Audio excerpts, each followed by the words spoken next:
most people who graduate from here. I went to Arizona and I got hassled by teenagers and lowlifes. So here's one about that. Why don't I punch people? I did once, waiting tables at the Wild West restaurant. I was putting an order in the computer when the 15-year-old busboy came from behind and snapped the suspenders of my Wild West uniform. Ouch, I yelled, and the busboy laughed. It was very confusing to me. I didn't ask him to interact with me. He just did it on his own. And why didn't he care about hurting somebody? I was Jonathan. I'd been around for 25 years. I had an MFA degree. I'd done hardcore hallucinogens. I'd gone on vision quests. I'd found my true self. A girl in New York had loved me for 2 years. I was once a really good French horn player. My family used to have very fun vacations in New England. Mom would make peanut butter toast when I was sick from school, and at first I was a baby, and no one would have ever thought about hurting me. I am not just a body to be snapped! So how did this busboy not know I was sacred? So I punched him, pow! Really hard in his upper chest, and he stopped laughing, and he cried a little. And I instantly felt bad, because I should have known he was sacred too. Wow. Yeah.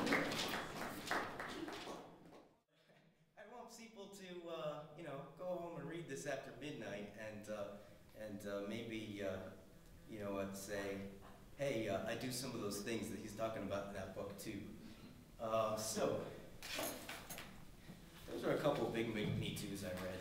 And here's a couple of tiny ones. They're kind of like Me Coos. And I'm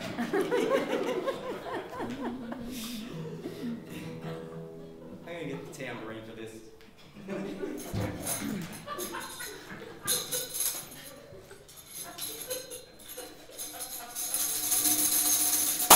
Oh, the first moment of Flintstone chewable vitamins on my tongue. The test of the emergency broadcast system seems to soothe me. When I'm looking at your ass and you tug the back of your shirt down, I feel like a bad guy that I might not necessarily be. Someone once told me my drawings were no good. For the one who hesitated at the left turn signal, you fucked us all! My dad and I mostly like to see movies.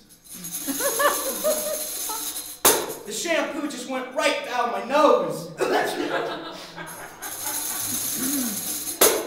I will read the first 30 or so pages of a book and still claim to certain people that I have read the entire thing. Sometimes when you burp, it actually makes a noise, burp. Sometimes a real cough sounds like it's a fake cough that's trying to get somebody's attention. They forgot to include my straw at the McDonald's drive-thru. That really sucks. What are you gonna do? Take it out of the list? Yes, there's a parking space. No, there's a motorcycle. On the receipt next to tip, I wrote 5 o'clock. Agreeing on the small things makes you feel less alone.